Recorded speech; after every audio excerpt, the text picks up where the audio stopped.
Welcome to Inside the Castle, the podcast that goes behind castle doors to have real conversations with real people about solving the nation's toughest challenges. I'm one of your hosts today, Angie Fryermuth, and I have a special guest with me today. Hello, great to be here, Vanessa Alberto, archaeologist and tribal liaison sitting in St. Paul District. Thank you, Vanessa, for hosting this podcast with me today. In this episode, we're showcasing one of the many career fields of the U.S. Army Corps of Engineers, in a series we like to call A Day in the Life of. It's been a while since we've did one of these episodes, so I'm excited to have the opportunity to learn more about archaeology within the Corps of Engineers. So thank you all for joining us today. Hello, hello. Before we go too much further, we always like to get to know our guests. So starting with Nancy, can you all tell us about yourself and how you came to the Corps of Engineers and what programs you have supported within the Corps? Hi, I'm Nancy Brighton. I am the Deputy Federal Preservation Officer for the Corps of Engineers. I grew up in New Jersey, and I started my career after going to school for historic archaeology at Boston University and doing master's work at New York University in anthropology. I started as a student, so I was at GS7 at New York District, and I worked my way through the ranks doing a variety of cultural resources support work. I worked on military projects, flood risk management projects, coastal storm risk management projects. I worked for the regulatory division, and I did work under what used to be called Support for Others, but now is the Interagency and International Support, as well as formerly used Defense Site, the FUDS program, and the Native American Lands and Environmental Management Program. So a variety of things at the New York District. I was a team leader, so I worked with people who did the National Environmental Policy Act compliance, as well as doing cultural resources. And I was a section chief before coming to headquarters as the Deputy Federal Preservation Officer and the Cultural Resources Community of Practice Lead. Thank you. Mark, how about you? Yes, good afternoon. My name is Mark Smith. I am a section chief and archaeologist here in the St. Louis district, where I work for the Mandatory Center of Expertise for the Curation and Management of Archaeological Collections, quite a mouthful. I came into the Corps, I was a graduate student at New York University along with Susan, and we had both worked in the Middle East a number of times. So at some point, the Mandatory Center that I work for now was doing some mass grave excavations in Iraq, and they hired the company, the geoarchaeological company that both Susan and I worked for, to help them out with that mass grave recovery work. So I worked in Iraq for almost about 2 years, finished up my dissertation, and they hired, always put it as a point of contention, they hired Susan first, and then a year later, they came around to getting me hired at the MCX too. And that was in 2011. And I've worked for them ever since as an archaeologist and now as a supervisory archaeologist. I work at the MCX largely for Work for Others and IIS work that Nancy described, and also working in civil work projects in district archaeology. Nice, thank you. And Susan, how about you? Yeah, Susan Malin-Boyce here, archaeologist in the St. Paul District. And Mark and I met actually in graduate school at NYU.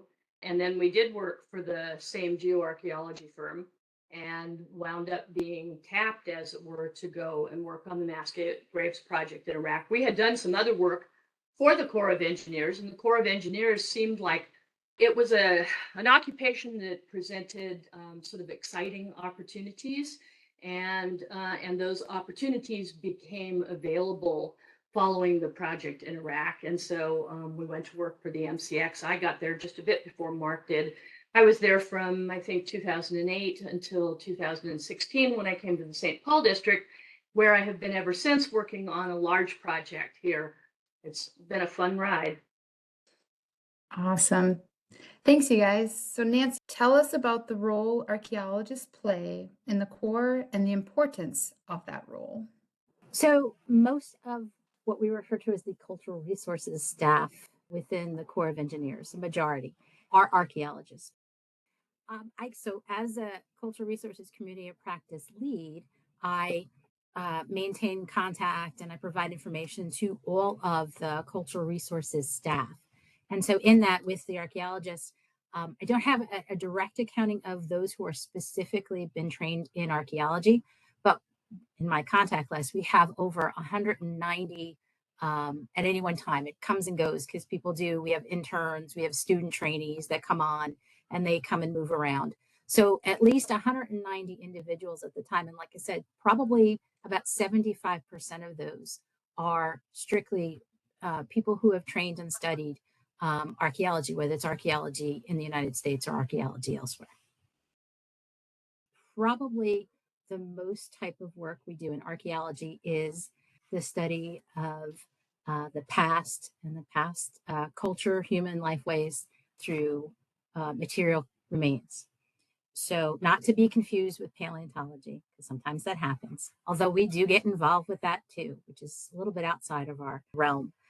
Mostly what we do is so looking at what the potential to and consider effects to archaeological resources as representation of the past, as representation of history, whether it's Native American past or colonial past or whichever one of the phases within wherever you're from. So we have a variety of regulations that control and require us to do that. Particularly, you might hear us speak about very frequently Section 106 of the National Historic Preservation Act, which requires all federal agencies to consider effects of its undertakings, things that it does on historic properties. And one of those historic properties are archaeological resources. So archaeology plays a very particular role because that's probably what we most frequently encounter or need to consider when we're looking at a variety of core projects. And that includes the archaeology on land as well as the archaeology underwater, which I think people forget about a lot.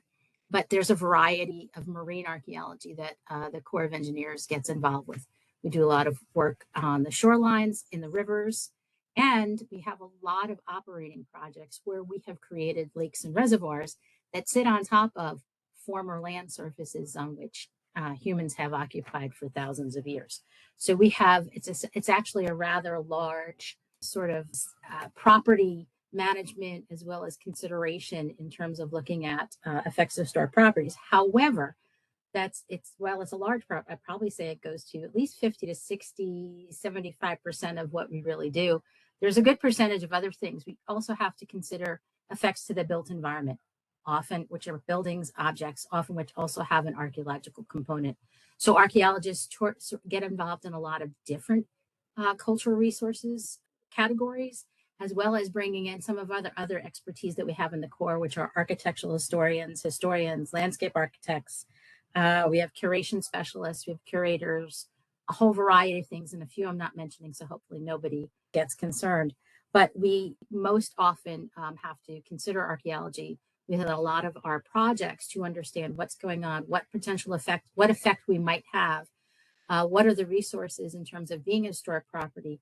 Are they something we should consider based on the criteria of the National Register of Historic Places, is how we evaluate things, and how we work with communities and the public to understand how they feel about the past within their own communities and what that archaeology can speak of and how they view that sort of resource and want to incorporate it in the consideration.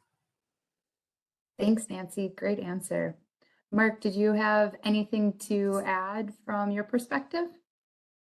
No, Nancy's description was right on. I would point out that we actually work for many different clients too. Everything that Nancy mentioned is usually most archaeologists in the Corps of Engineers. You think of it, they're doing for federal projects, any federal undertaking that the Corps does. That's our 106 responsibilities. So when we're at the operating projects or building a levee, any of our federal undertakings.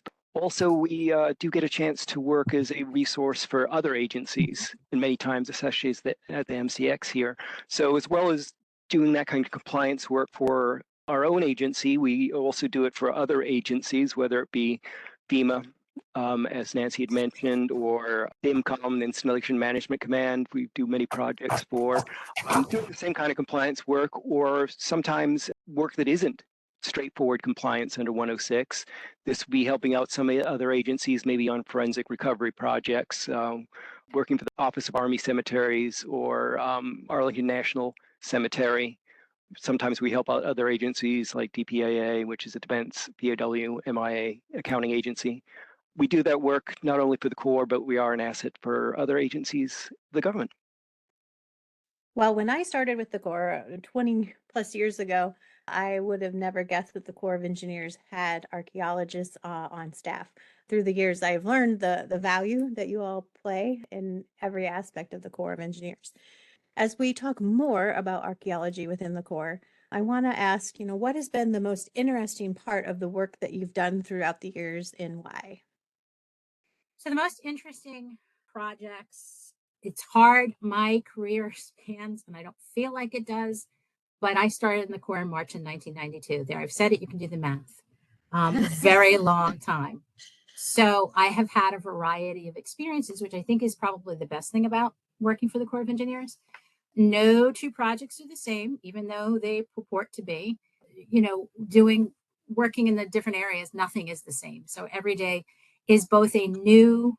The good thing is it gets to feel it's new. And it's a new challenge that can be difficult when you have a fair number of projects. So it's the variety that really gets, I think why I've stayed so long. I've done and taken advantage of that variety. And I think that's another aspect of the Corps and young people coming into the Corps. I said I started as a student. I was 7, not a 7, but a GS7, a lower graded student.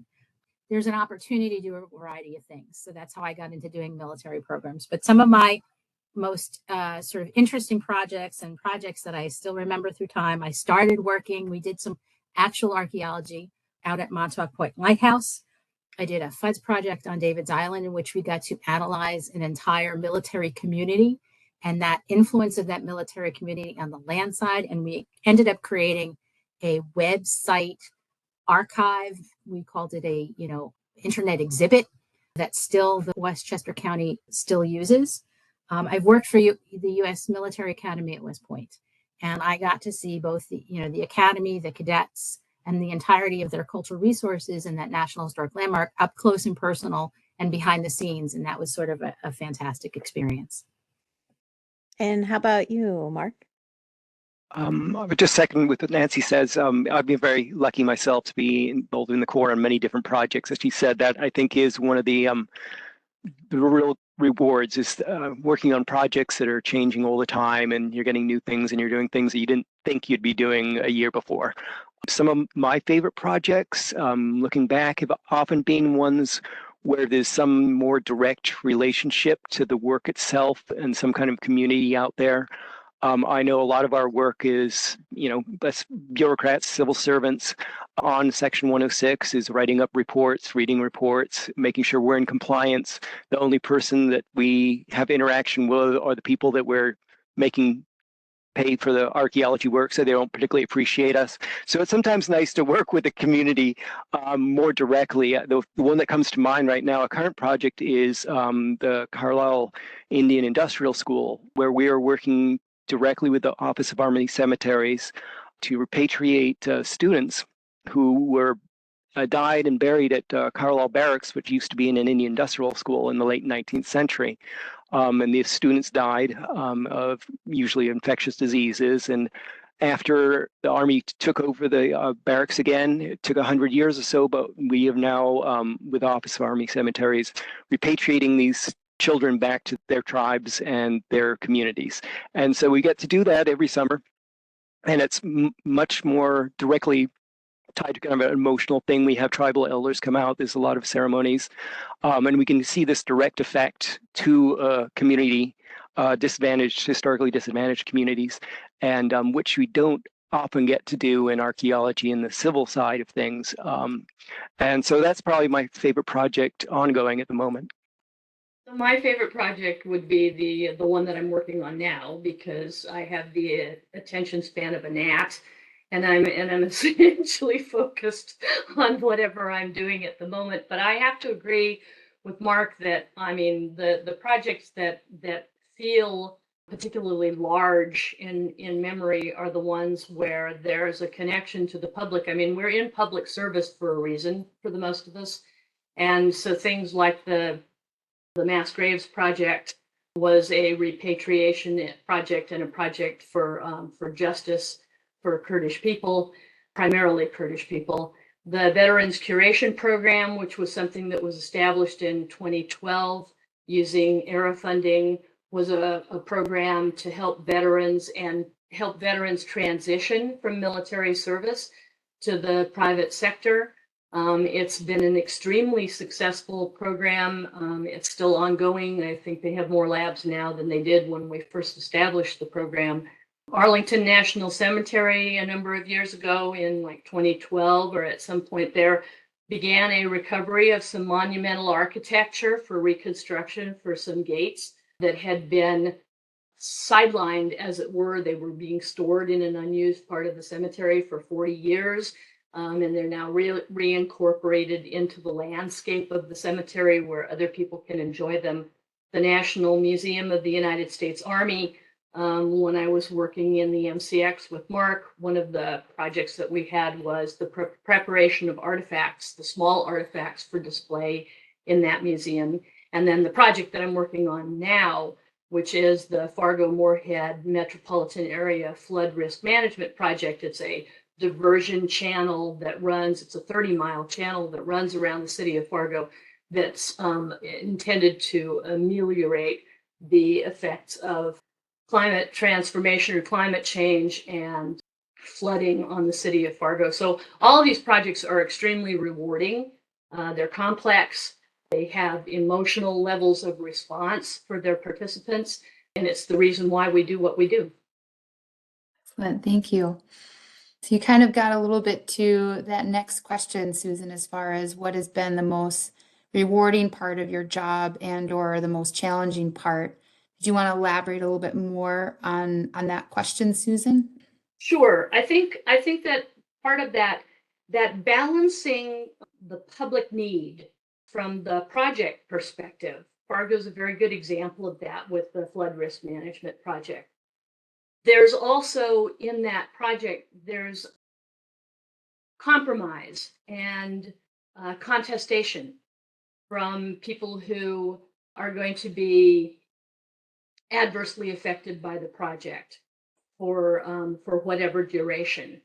And we have a responsibility to try to create a project that provides in a sense, the greatest good for the greatest number. And we have to be able to communicate that to people. We have to do that at the same time that we're attempting to preserve and protect the cultural resources that may be adversely affected by the project, which is where Section 106 comes in with its primary cadence of avoid, minimize, and mitigate. Our job is to attempt it's in a way it's almost like a doctor. It's like do no harm, and so we're in an environment where we're working to do the greatest good and the least harm at the same time, and make the public aware of why we're doing what we're doing. Nancy, you can certainly speak to that. Yeah, because in some way it's the public, but also we have to be advocates for the variety of resources that we have. So it's also advocating within our own organization, because, when you're talking about the project Susan's referring to, there's a whole life safety, it's about flooding, it's about, having damages. So there's a whole, it's about damage to a community in that way versus damage to a community where they may be interested in historic properties. So in that balance, we also have to argue within our own agency to say why something is important, why we have to do it. And we start from that position of preservation in place. But the process, it doesn't dictate that is the outcome. And we try to work with communities to argue for that, provide a place for that, as well as the challenging part comes in is when we can't get what everybody wants, and we have to compromise. Somebody's always going to be unhappy, and the hardest thing to do is to be the bearer of that bad news. We can do this, but we can't do that, and we have to say why we cannot do that, or what, and how we can try to preserve information or preserve something else for that community. And that's always a tricky part. That's the challenging part. The rewarding part is when you can make everything work and you go, wow, we've actually done something that's pretty good here. And we also get to be participants. We work with the state, we work with the local governments, and we work with local historical societies, and we develop a sort of a cadre, a partnership in preservation. And so in many ways that helps to, bridge the disappointment gap, if you will, that some people experience when a project comes in and transforms their landscape. Yeah, partnerships are very important, and it's always good to have a group of people working together for a common goal. And I can see a lot of overlap as far as the public outreach and the civil servants in the outreach role that I used to play when I worked at Rock Island District. I appreciate all of you and your service that you've given to the nation. So we're getting to the end of our session together, but before we depart, I would like to know, where do you see this career field going in the future? So I'll just open that up for some discussion.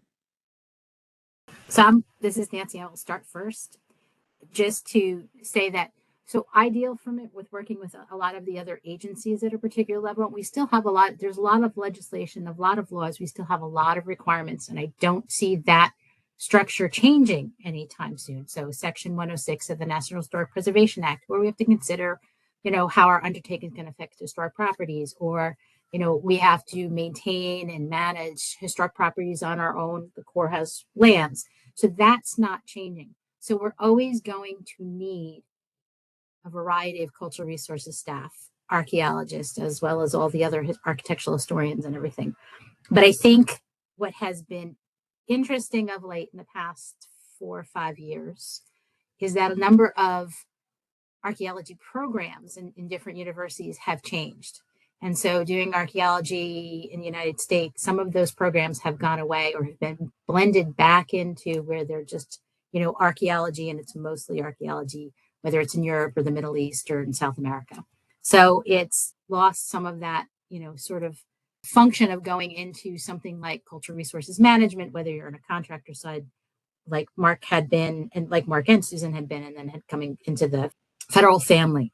So we're always going to need those. We just need to make sure we have a continuing educated source of young students wanting to come in and doing this type of work. Nancy, what do you see as some of the cultural hurdles for that? Because I know one of the things that we had talked about earlier was the change in fields like geomorphology. So the state historic preservation offices at the state level who review and comment on our compliance work for Section 106 and with whom we coordinate our effects from projects, they are more engaged in understanding landforms and landscape than they ever were. And at the same time, we're seeing fewer people who are, participating in geoarchaeology or geomorphology as a field of study. As certain areas of the sciences sort of become more critical to our understanding of the past, and at the same time, we have more difficulty finding people who are trained in those fields. How do you think that we can address some of that for the future for the Corps and be an attractive environment for people like that? I mean, I didn't mean to take over the role of asking the questions, but it does seem to be relevant. Well, if I had the perfect answer, we wouldn't necessarily have a problem. And I think that's in part, and I think it goes to the up and down. It's partly thinking about working for, in federal service. Now, a lot of people say it's working for the government, and that may or may not be desirable, but I think it's the understanding that some people just want to be able to I'm just going to go do field work 24/7, and that's all I want to do. So they're not necessarily going to work where there's more office work or as much office work as there is field work. So it's balancing, but it's also having people understand that what we do with that information that people gather, as well as having the by different experts and helping it to have a meaningful outcome, is also very important. Otherwise, we're going to lose any ability to, we're going to lose more resources than we think we're losing or know we're losing now. And I think that's going to be a problem. We also, we were just sort of talking, we talked about how people feel about history, and there's a certain negative approach in some ways to understanding what history, what archaeology tell us, what we interpret from the archaeological record and how we work on it with the historical record in certain places, or what people know in bringing in an indigenous knowledge. That's not a popular thing to be doing, but it's something we're still required to do and still meaningful to do in a way to being able to balance the things we just talked about, how to meet a certain objective with the Corps of Engineers and our water resources problems, but also doing it such that we are enabling a community to maintain certain aspects of itself that it wants to preserve. I think what we could do as an agency, and what we try to do as an agency, is stuff like this podcast, where we talk about what we do and what we need to do, such that if one or two people hear it, that they might have had an interest, they may say, I didn't realize that was a path I could follow. That was something I might be able to do. Or when people do STEM events, I know sometimes some districts get their archaeologists involved, and that's great.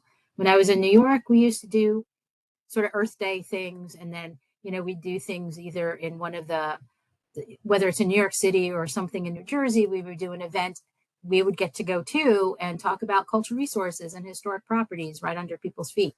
I think the best version of that is we all actually took people out on one of the Corps vessels one time and had it go around like, the Statue of Liberty, seeing the world from a different perspective. So it's and talking about what, the different marine historic properties are actually is what we did.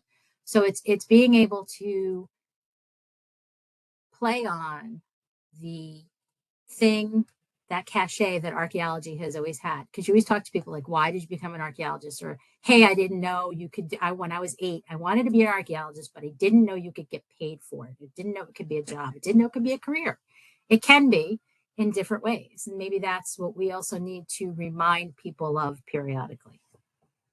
I agree with that. I think that the recruitment is one of the elements that we have within the Corps of Engineers. And I see a lot of talent that's coming through our doors now as we're looking at younger archaeologists and bringing them up. And that makes the fact that the Corps has this blend from people who are, my age and looking at retirement, and people who are extremely young, and we work together and mentor and play off against each other, inform each other, is one of the strengths of federal employment. And so I can certainly see that all of you are passionate about archaeology, and I hope that we've influenced some other young upcoming stars to join the Corps and just see why it's such a great agency. And like you said earlier, there are tons of opportunities to grow and expand and become the person that you were meant to be within the Corps of Engineers. Thank you, Nancy, Mark, and Susan, for joining us today for this edition of Inside the Castle. We appreciate you and your insights into the career field of archaeology. Until next time, be safe, be innovative, and make sure to check out the many careers that the Corps of Engineers has to offer at www.usace.army.mil/careers. Thanks for joining us for this Inside the Castle podcast. To provide your feedback, email us at cw.infrastructure.team@usace.army.mil. Stay tuned for additional Inside the Castle podcasts as we explore life inside the Corps and revolutionize civil works together.